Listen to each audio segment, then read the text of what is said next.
Hello friends, welcome to Amizhthas Diary. இன்னைக்கு நம்ம ரொம்பவே சிம்பிளான காலிஃப்ளவர் ஃப்ரை எப்படி பண்றது அப்படினு தாங்க பார்க்க போறோம். பொதுவா நம்ம காலிஃப்ளவர் வச்சு கோபி 65, கோபி மஞ்சூரியன் அந்த மாதிரி தான் பண்ணுவோம். சோ அதெல்லாம் பண்றதுக்கு கொஞ்சம் டைம் ஆகும். அதே நேரத்துல நம்ம நிறைய ஆயில் சேர்த்து பண்ணுவோம்.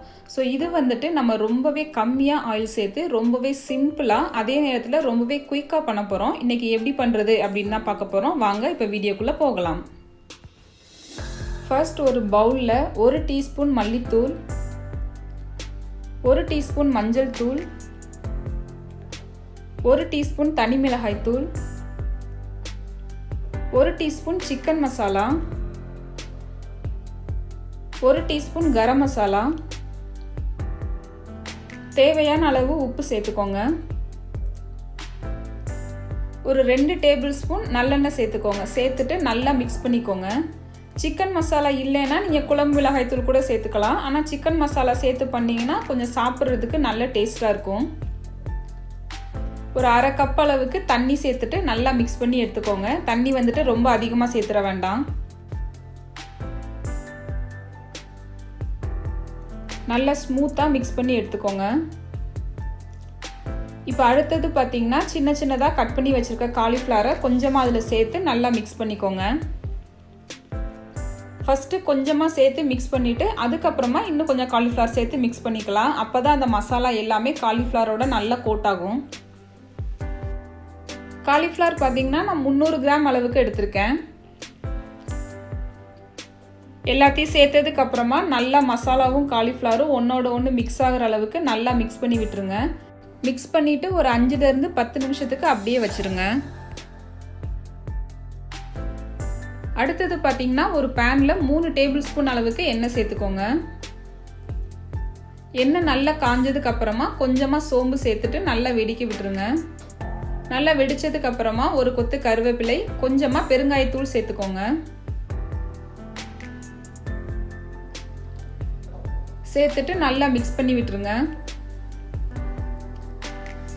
இப்போ அடுத்தது நம்ம ரெடி பண்ணி வச்சிருக்க காலிஃப்ளவரை இப்போ இந்த எண்ணெயோட சேர்த்துக்கலாம். சேர்த்துட்டு நல்லா மிக்ஸ் பண்ணி விட்டுருங்க.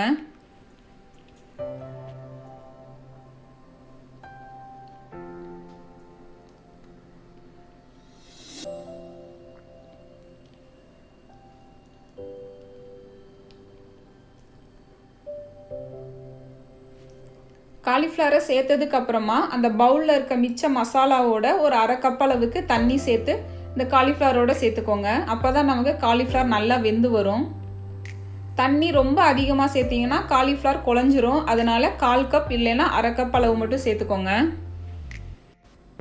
தண்ணி சேர்த்ததுக்கு அப்புறமா நல்லா மிக்ஸ் பண்ணி விட்டுட்டு ஒரு 5லேருந்து 10 நிமிஷத்துக்கு மூடி வச்சுட்டு லோ ஃப்ளேமில் வேக விடுங்க.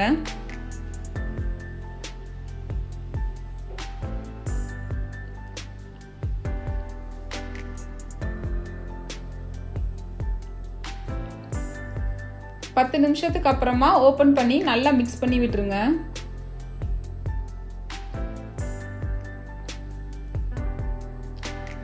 அடுத்தது மூடி வச்சுட்டு இன்னும் கொஞ்ச நேரத்துக்கு அந்த தண்ணி எல்லாமே நல்லா ட்ரை ஆகுற அளவுக்கு ஒரு 5 நிமிஷத்துக்கு மூடி வச்சிருங்க.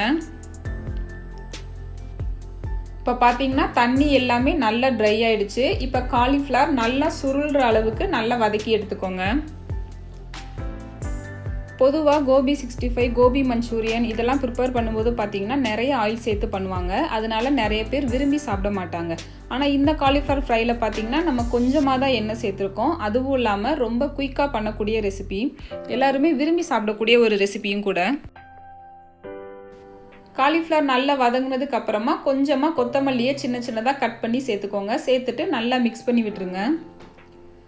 அவ்வளோதாங்க, ஒரு 10லேருந்து 15 நிமிஷத்துலேயே ரொம்பவே சூப்பரான காலிஃப்ளவர் ஃப்ரை வந்துட்டு தயார் பண்ணிடலாம். இந்த காலிஃப்ளவர் ஃப்ரையை ரசம், தயிர் சாதத்துக்கெலாம் வச்சு சாப்பிட்டிங்கன்னா ரொம்பவே அட்டகாசமாக இருக்கும். நீங்களும் கண்டிப்பாக உங்கள் வீட்டில் ட்ரை பண்ணி பாருங்கள்.